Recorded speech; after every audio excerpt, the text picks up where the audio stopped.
চৌধুরী মঞ্জুরুল কবির একজন নারী লোভী পুরুষ। গায়ের কাপড়ের মতো সে তার স্ত্রী বদলিয়েছে। অসংখ্য নারীর সাথে তার অবৈধ সম্পর্ক আছে, আর তার এইসব কাজে মূল মদতদাতা তার একমাত্র বোন। কম বয়সী নারী দেখলেই লোলপ লিপ্সায় মাততেন তিনি। ছলে বলে কৌশলে কাছে টানতেন সবাইকে। নাসরিন, রাবেয়া, প্রিয়াঙ্কা, পিঙ্কি সহ কয়েকশো মেয়েকে শয্যা সঙ্গী করেছেন। মেয়েরাও স্বামী পরিবার দূরে ঠেলে হয়েছেন তার প্রিয়জন।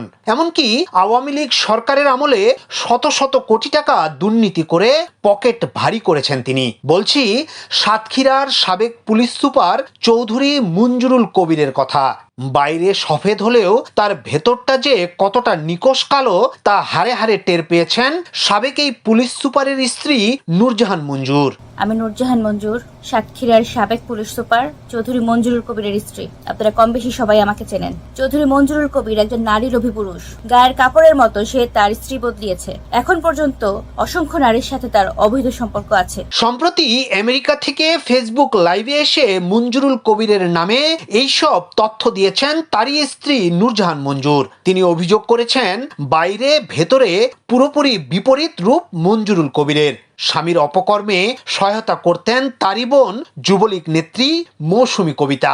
স্বামীর দুর্নীতি এবং নারী লিপ্সার প্রতিবাদ করলেই চলতো তার উপর মারধর। আর তার এইসব কাজে মূল মদতদাতা তার একমাত্র বোন ব্যারিস্টার চৌধুরী মৌসুমী ফাতেমা কবিতা। আমি ব্যারিস্টার মৌসুমী কবিতা এবং এই সাতক্ষীরার মেয়ে সাহারা নাসরিন, যে কিনা চৌধুরী মঞ্জুরুল কবিরের একান্ত রক্ষিতা, এদের বিরুদ্ধে আইনগত ব্যবস্থা নিতে চাই। ছোট মেয়ের অকালে চলে যাওয়ার পেছনেও স্বামী মঞ্জুরুল কবিরকে দায়ী করেন নূরজাহান। জানান চিকিৎসা না করানোর কারণেই তার মেয়ে দুনিয়া থেকে বিদায় নিয়েছে। এসব বিষয়ে পুলিশ হেডকোয়ার্টার্সে বেশ কয়েকবার অভিযোগ দিলেও বিচার পাননি তিনি।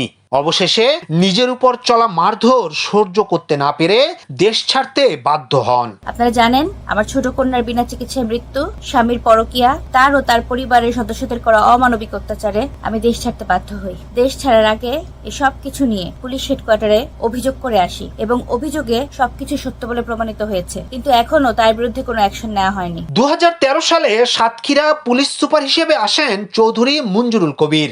এরপরই স্বৈরাচার শেখ হাসিনার এজেন্ডা বাস্তবায়নে ব্যস্ত হয়ে পড়েন তিনি। অভিযোগ আছে প্রায় 3 শতাধিক মানুষকে স্বজনহারা করেছেন এই পুলিশ সুপার। এমনকি ভয়ভীতি দেখিয়ে বিপুল পরিমাণ জমি নিজের কবজায় নিয়েছেন, হয়েছেন প্রচুর সম্পদের মালিক।